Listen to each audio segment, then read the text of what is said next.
Hello friends, welcome back to another reading vlog. It is Saturday, the final day of August, and I thought for the first week of September, since I have impeccable timing, why not read a couple of summer romances? Listen, I know those of us in the Northern Hemisphere are already looking forward to fall. We're transitioning into fall. We're thinking ahead to the next season. Trust me, I am there as well, mind, body, and soul. But I kind of tricked myself last week by reading two YA romances that were really fun, so now I've tricked my brain into thinking I'm in the romance mood. So I thought, while I have that sort of romance-related momentum, why not read two summer romances that really I meant to read a couple months ago and didn't get a chance to, because frankly, if I don't read them now, the urge to read them again will not come around for another calendar year. And technically, again, for those of us in the Northern Hemisphere, it is still summer for another 21 days or something like that, and we have the temperatures to match. So I might as well. Going back to my impeccable sense of timing, I am super freaking busy this weekend for some reason. I just have so many things I have to do before we get into the next work week. So I don't know why I'm doing this right now, but I am. So I'm trying to keep this introduction fairly short and sweet. I just want to tell you what I plan to read. This first book was really the main inspiration behind this whole reading vlog in the first place, and it's kind of unique because it's from a big name romance author who I've never read from before, and I have absolutely no interest in any of their other books besides the one I'm currently holding in my hand. It's a little bit out of my comfort zone, but there are specific reasons that I'm excited to read it, which I will get into shortly, and that is Just for the Summer by Abby Jimenez. There are very specific reasons why I want to read this book, and only this book, from Abby Jimenez, and first is because someone, I think one of my mutuals, coined the term trom-com in reference to this book, which I think is so incredibly smart. So that is a selling point for me, the fact that it's very lovingly described as a trom-com. And another reason is because I saw a mutual of mine make a post where they shared their annotated highlights in the story, and I was getting like very emotional just reading the things these characters were saying to each other without knowing anything about them or anything about the story, and just being completely out of context. I thought to myself the second I saw that, holy shit, if I ever read these quotes in context, I might actually just be destroyed. And I'm very much in the mood to be destroyed. So taking all of that into consideration, as well as some really great reviews from other people I trust who are also not primarily romance readers, are the reason why I have this book in front of you today. That's really all I know about it. It's funny, it's romantic, but it also makes you feel big emotions, and that's just what I need in my life. From what I understand, this story is about two characters, Emma and Justin, who both believe themselves to be cursed. They have this thing where every time they date someone for a little bit and then break up with that person, the person they break up with goes on to eventually inevitably find their soulmate. They find each other because Justin posts his story on Reddit, on like an Am I the Asshole type forum, and so they connect with each other because of their experiences, and they decide to fake date each other for the summer, figuring that when they break up at the end of the summer, their curses will cancel each other out and they will both find their soulmates. Except for, as you might guess, oops, they fall in love. That's all I know, that's all I need to know, that's all I want to know, and I will start this later today. The second book I want to read for this vlog is not as overtly summery as that one. In fact, I'm not sure if it has any association to summer whatsoever, but it is a new romance that I just got and I really want to read, so I'm gonna read it, and that is I'll Have What He's Having by Adib Khorram. This is Adib's latest release, and it's his first ever adult romance, and of course, it's super queer, so I can't wait to read it. I think this story is really playing with the mistaken identity trope. It's about a substitute teacher who's drowning his sorrows at a local wine bar when suddenly his experience is upgraded. He's escorted to a VIP area. The very cute sommelier tending to him is just being very attentive, very flirtatious, and treating him to the meal of his life. And that's because the sommelier, David, has mistaken him for Kansas City's most influential food critic. Once again, that's pretty much everything I know, and that's all I need to know, especially because this is by Adib. I have a very good feeling that I'm most likely absolutely going to enjoy this. I really have to get back to editing, but those are the two books I plan to read for this vlog. I'm very excited. I hope I enjoy them, and I will definitely start Just for the Summer tonight and let you know more of what I think tomorrow. Hello again, friends. I definitely definitely owe you a reading update because it is actually now Monday. I spent pretty much my entire day yesterday captioning my 46-minute August wrap-up video, which should be out by the time you see this. So if you have not watched it yet, please watch it and please appreciate the fruits of my labor. So that was pretty much my whole day yesterday. And on top of that, I also had to finish an Instagram post that went up actually this morning that was to help Johnny reveal the cover of their upcoming book, which is being published by Levin Querido in March 2025. It's an unofficial, official spin-off of 1500 Miles from the Sun, following one of the side characters from that book, Piña, as he goes into his freshman year of college. It's a new adult queer sports romance. He's going to discover his bisexuality. He's going to find love. It's classmates to lovers. There's philosophy. There's soccer. What else could you want? And just before I sat down to do this, I also prepped and shot some sponsored content for later in the month of September. So there's been a lot going on, and I am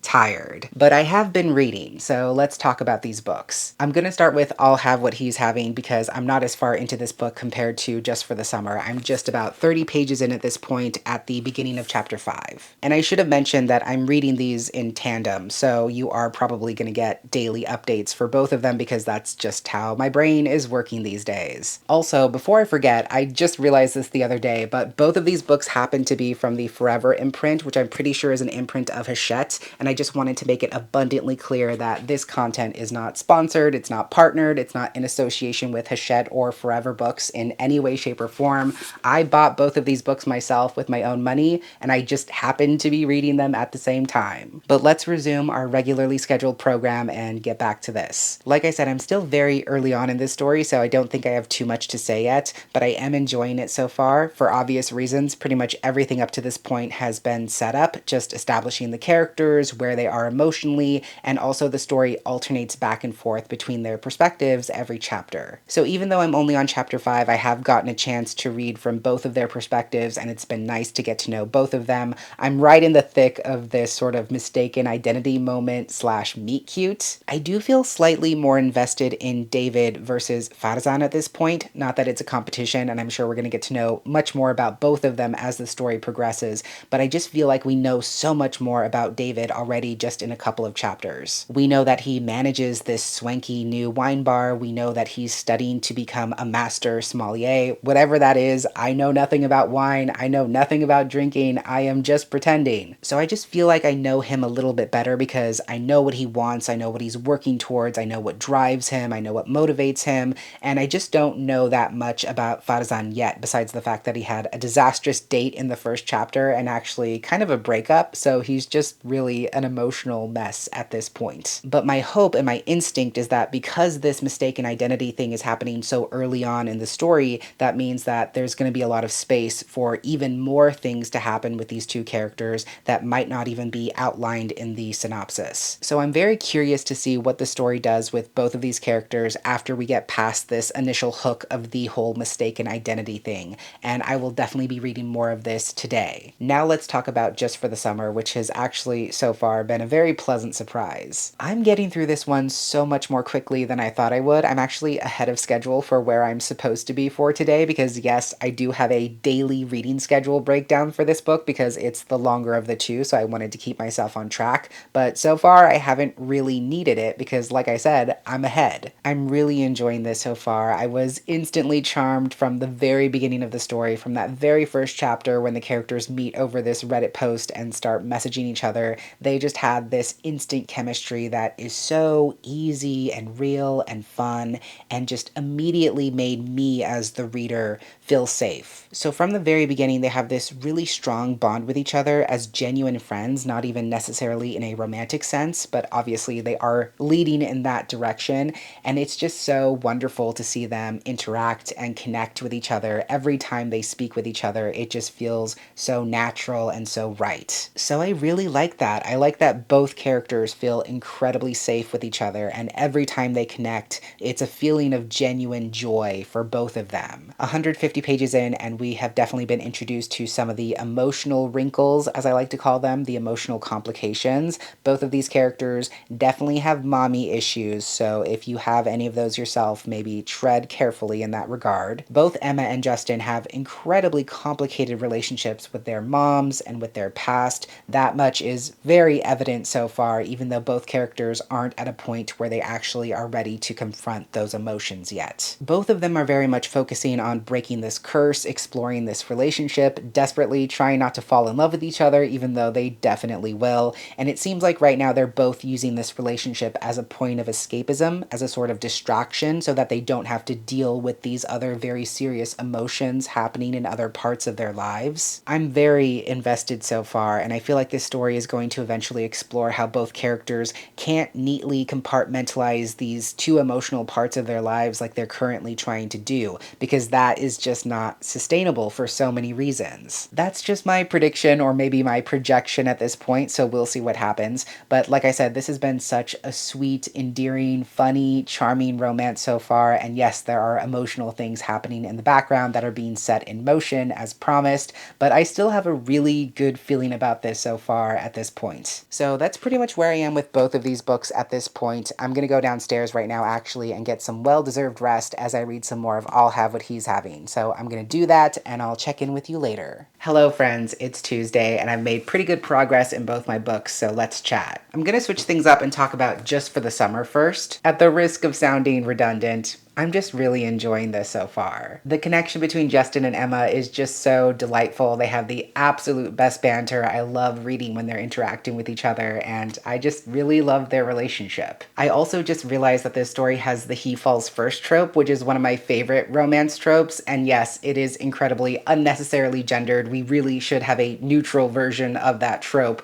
but that is not my point. I just really love those kinds of romances where one of the romantic heroes falls first and falls harder, and you know for them that they're not playing around in this relationship. It's not a game for them. They know that this person they've met is incredibly special, and they think this relationship could be something serious. And especially when we're talking about cishet relationship dynamics, I just think it's really endearing to have male characters who are incredibly self-aware, in tune with their emotions, who know exactly what they want from a relationship and aren't afraid to be vulnerable in that sense. That's just a refreshing change of pace, again, especially in cishet relationship dynamics where a woman is typically expected to do most of the work. So that's just really sweet to see that Justin is fully aware of his emotions towards Emma at this point. And of course he knows they entered this relationship as a sort of mutually beneficial agreement to help them both break their respective dating curses. So we're kind of getting the best of both worlds in a sense, because on the one hand we get to see the dating contract trope play out as they go on all these really fun and zany dates all throughout Minnesota,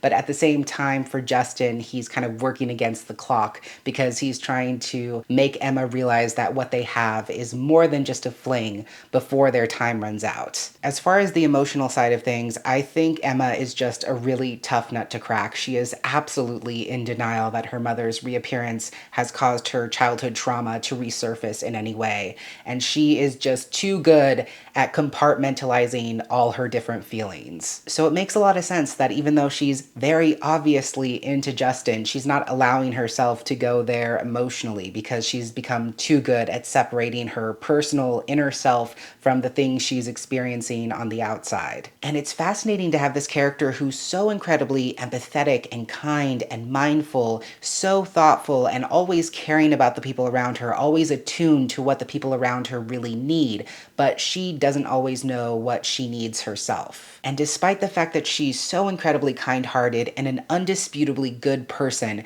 she actively stops herself from becoming emotionally invested in literally anything or anyone. And like I said yesterday, I think that's where the fulcrum of the story is really going to come to, when she realizes that if she's going to allow herself to love someone, she's going to have to reckon with the rest of her emotions. Like, if you let one thing in, you have to let everything in. Again, much to my own surprise, this whole reading experience experience just continues to go incredibly well for me, and I'm officially past the halfway mark at this point. And I also once again find myself technically ahead of where I need to be for the day, but that's also definitely not going to stop me from reading even more of this after I finish my work. Switching gears over into I'll Have What He's Having, I've made some really great progress at this point, and not to brag, but I'm officially about 150 pages into the story. Unsurprisingly, I'm feeling much more grounded in the narrative and much more invested in both of the characters. I feel like I know so much more about them. I'm really invested in who they are, what they want, and I just think they have a really sweet relationship. Something I appreciate about this romance is that even though it hooks you in with that whole mistaken identity trope, that's not the entirety of the story, and in fact the characters sort through that fairly quickly, which for me was a relief. It's really stressful for me as a romance reader when a character has to maintain some kind of fictional story or pretend to be someone they're not or hide a key component of their identity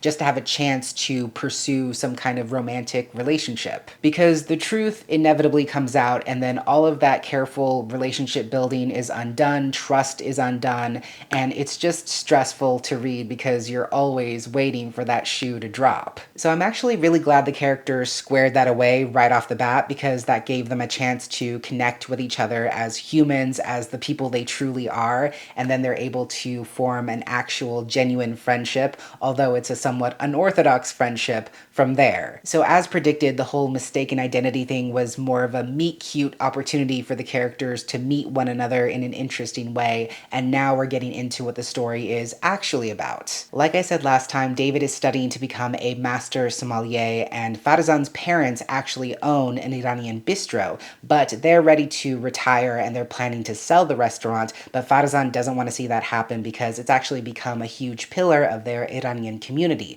So he volunteers to take over for them, even though he knows nothing about running a restaurant. And on top of that, he really wants to do this right because he feels like out of everyone in his family, he's like the family disappointment. He feels like he's just the weird, queer Iranian kid, and he wants to really make something of himself.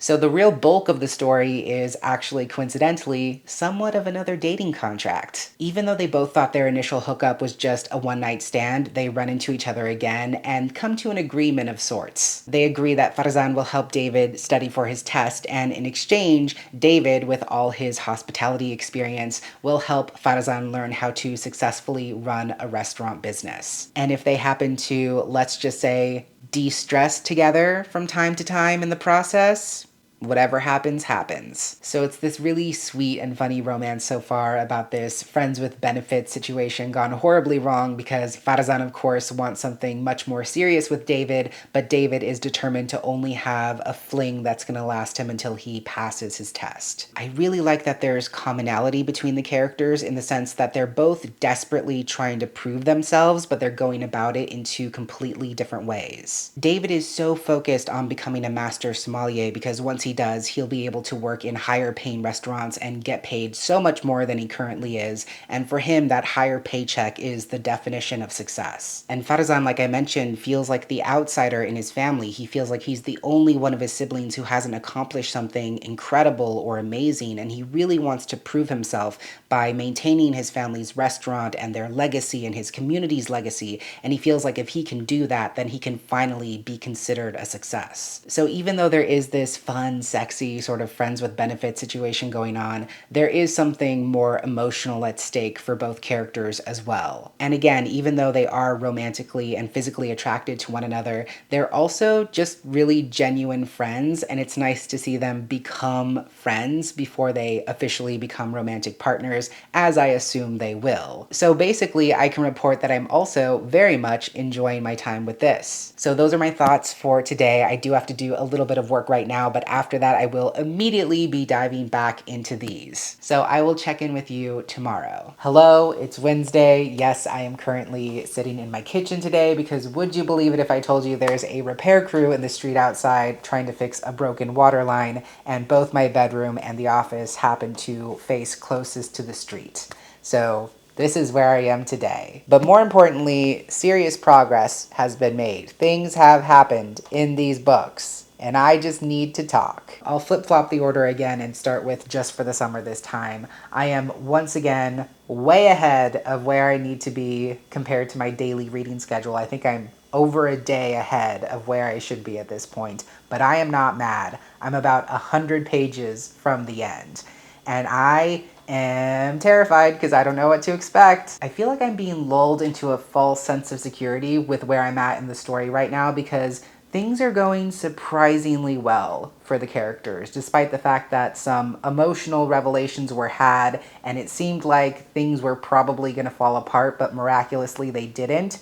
And there is simply too much book left for this just to be us coasting into the happily ever after. Something else is going to happen, and I don't know what it is. So I'm personally uncomfortable with that, but I also do have to know what happens. As predicted, the relationship is in fact destroying me, and I think it's because of the honest communication between the characters. So often in romance stories, we have the miscommunication trope, which I don't want to invalidate in any way, but it's so refreshing to have these characters who just say exactly what they mean, who are straightforward, honest, and simple in their approach, who know exactly where they are emotionally, what they can handle, what they need, what they want, and feel comfortable expressing that to the person they're with. And it's that simplicity that continues to bowl me over, and I have to just read you an example really quickly. You don't really need any other context, there's nothing spoilery happening in this scene, but this is from Justin's perspective. "I missed you,"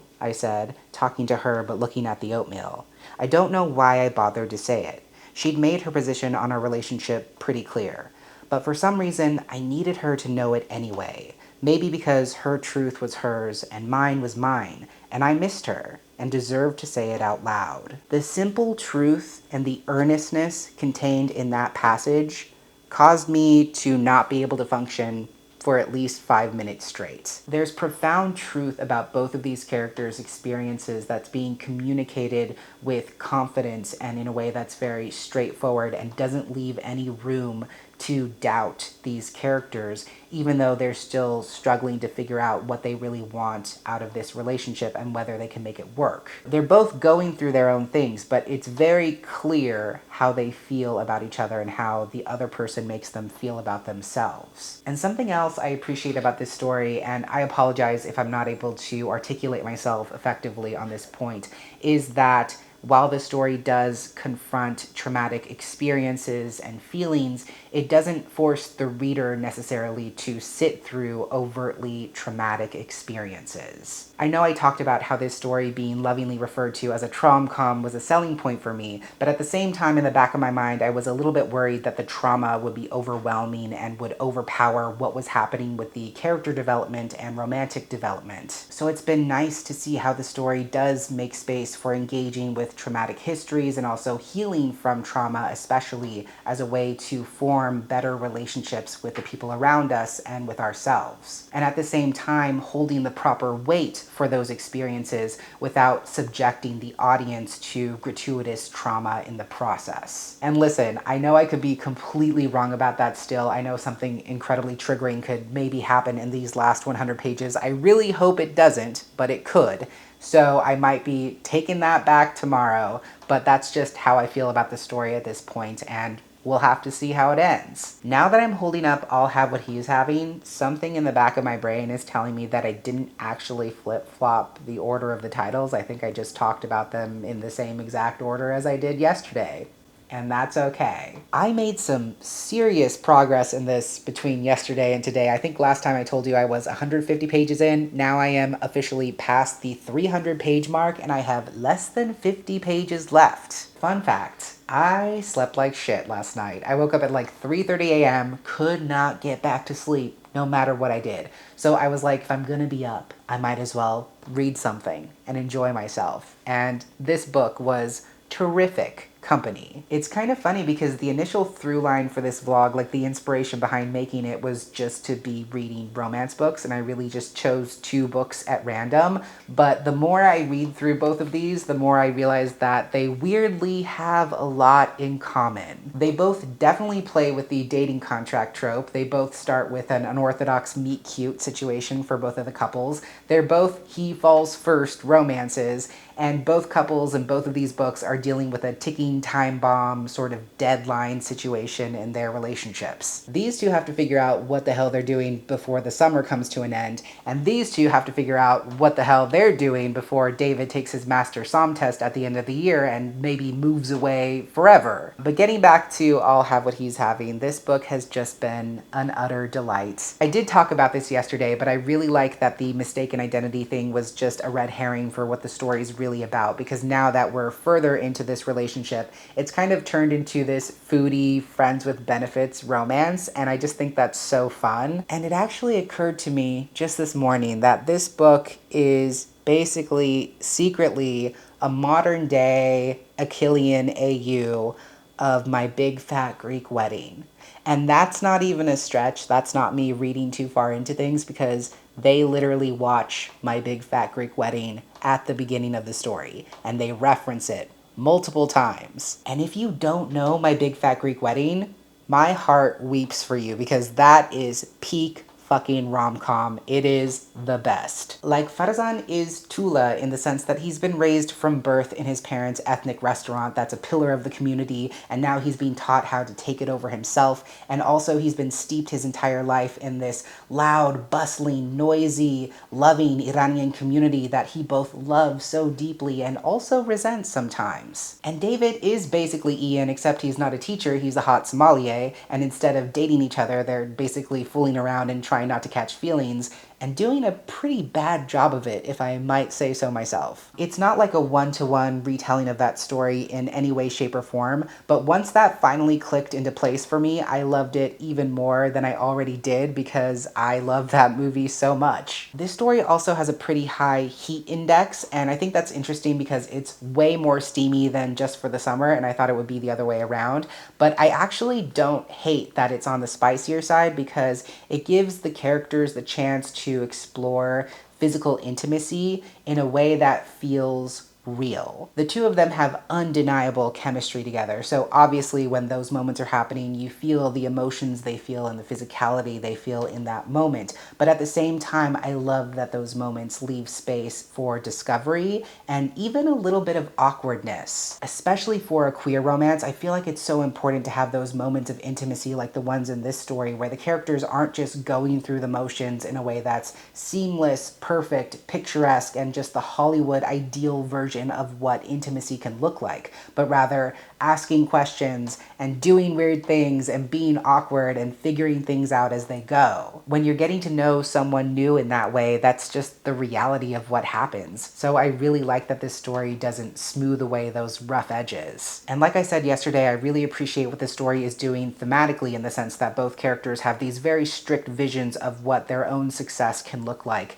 and how being with each other is reminding them that they can and should reorient the way they dream for themselves. And I think there's an element of coziness to this romance that I find so incredibly endearing, because there's such great character moments involving both of these characters' support systems with their community, their family, their friends. It's so nice to see them interacting with each other and interacting with each other's emotional ecosystems and getting to know the people who are important to this new person who's also important in their life. I think that's just really sweet. Yes, it's a little bit cheesy at times, but I honestly have really nothing bad to say about this romance so far. It's just so fun and sweet and endearing. I'm having a great time with it. I'm loving how it's making me feel. I love returning to it time and again, and I can't wait to see how it ends today. So those are my thoughts for today. There is a very real possibility that maybe both of these books might be finished by the next time I check in. I cannot promise that, but it could happen, because I don't know what I'm gonna do at any given moment. Keep me in your thoughts, wish me luck, send me good vibes, because emotions are going to happen in the next 24 hours,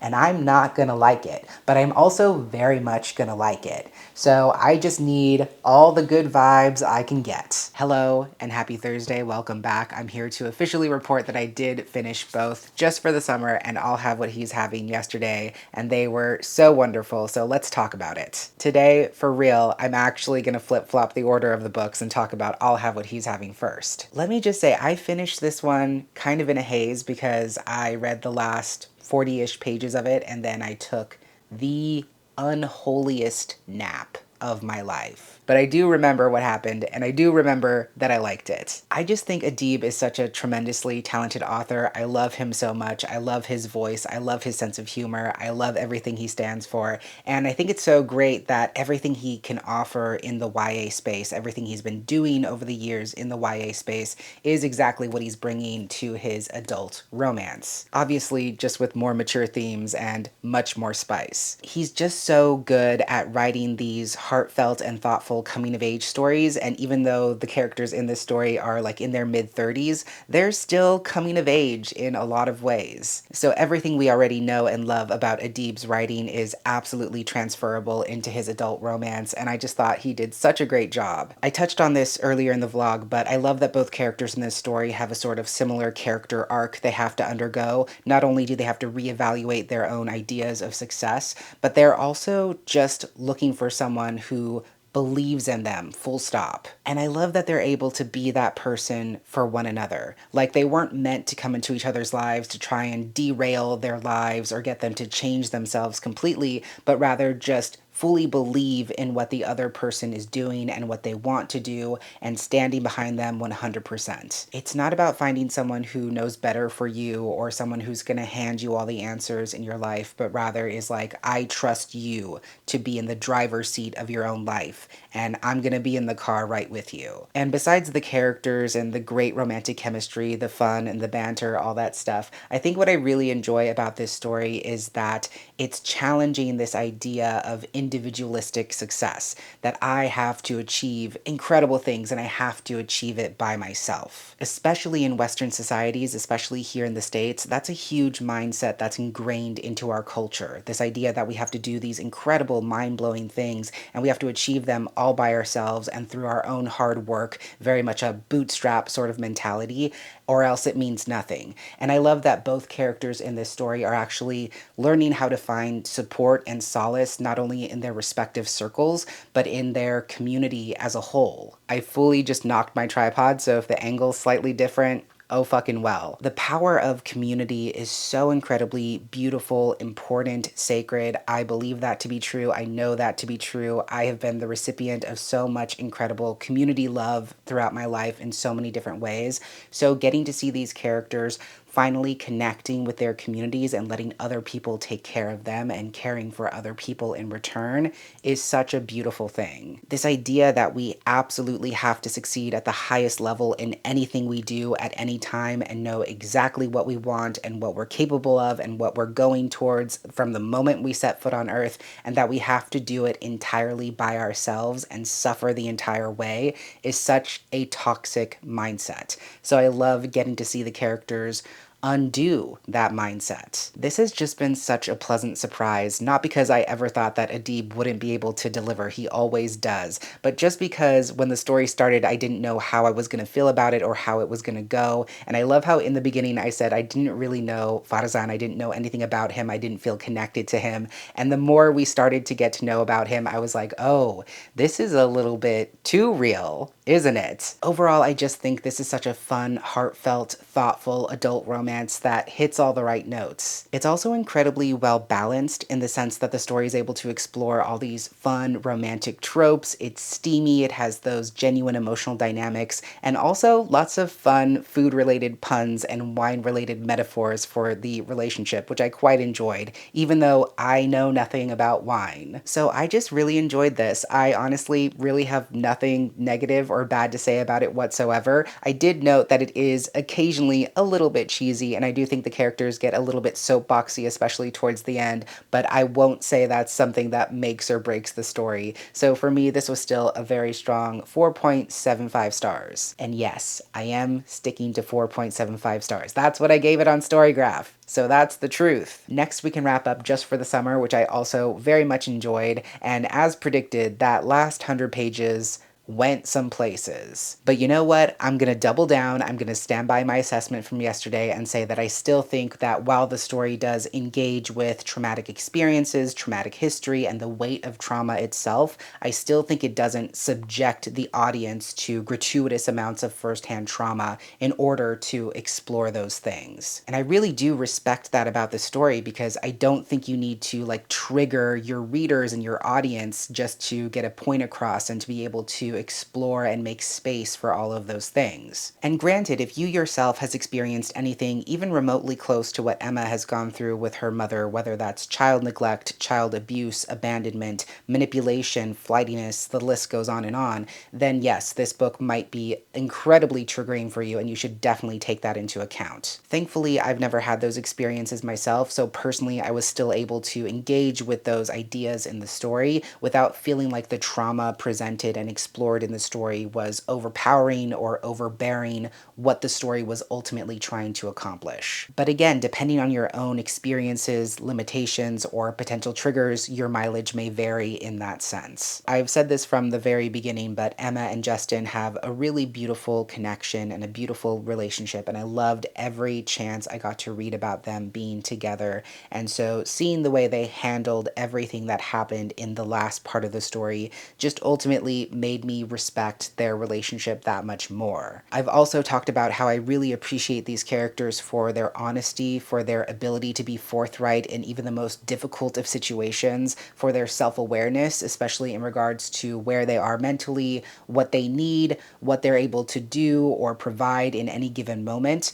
And that was also on full display as the story reaches its sort of emotional climax. From the very beginning, Emma was always incredibly conscious of the fact that if she was going to go all in on this relationship with Justin, she wouldn't just be dating Justin. She would be emotionally involved with his family, his friends, his coworkers, everyone in his circle. So I appreciate that level of forethought and that she understands that what she's going through emotionally is going to have a much larger impact than just on the two people in this relationship. I just really respect that this story gives the characters space to go where they need to go and do what they need to do, whatever that may be. It isn't forcing them on this predetermined linear trajectory towards their happily ever after, but making sure that they're able to heal and grow and get to that point when they're ready to get to that point. And yeah, it sucks sometimes. It's not easy. There are very difficult decisions that have to be made sometimes. But again, I like that the story gives the characters that space. Like I've said, this story does go to some difficult places and it absolutely brings up some emotionally complex things for the characters. But at the same time, at the end of the day, it really is a feel-good, heartfelt romance. And there's just such a beautiful, genuine, special relationship at the center that holds everything together. I do think the ending is a little bit rushed, but other than that, I really don't have anything bad to say about this either, and I think I would give it 4.5 stars. I cannot remember if I said this already or not, but in case I didn't, do not try to convince me to read any of Abby Jimenez's other books. I really have absolutely zero interest, and even after reading this and really enjoying it, my stance on that has not changed. Know thy limits, know thyself, and I do know that this is her only book that I've even remotely cared about. I wanted to read it, and I've read it, so I did what I came to do. Side note, and this has nothing to do with the story itself or my overall impression of the book, but you might have noticed this gold sticker on the front because this is a Barnes & Noble exclusive edition. I just got it because it was on sale, but can I just say that it is absolutely not worth it. You do not need to rush out to get this edition specifically. What's supposed to make it special is that there are these illustrations at the end of some chapters, but there's really only like 5 or 6. It took me about 5 minutes right now to even find an example, but here is an example. This is a lunch that Justin brought Emma to work. And like I said, there's only like 5 or 6 of those throughout this 400+ page book. So in my opinion, not worth it. Maybe if you're a mega fan of this story or this author, maybe it's worth it. But I think for the everyday person, you can just read a regular edition of this story and it'll still be equally as cute. So I hope you've enjoyed the chaos that is this summer romance reading vlog, even though one of these books is definitely not summer coded, but that's okay. And of course, if you've read either of these books yourself, or if you plan to, please stop by the comments down below and let me know what you thought because I would love to discuss. But that's an official wrap on this vlog. We can absolutely call it a success. Thank you so much for hanging out with me. I hope you enjoyed, and I'll see you next time. Bye.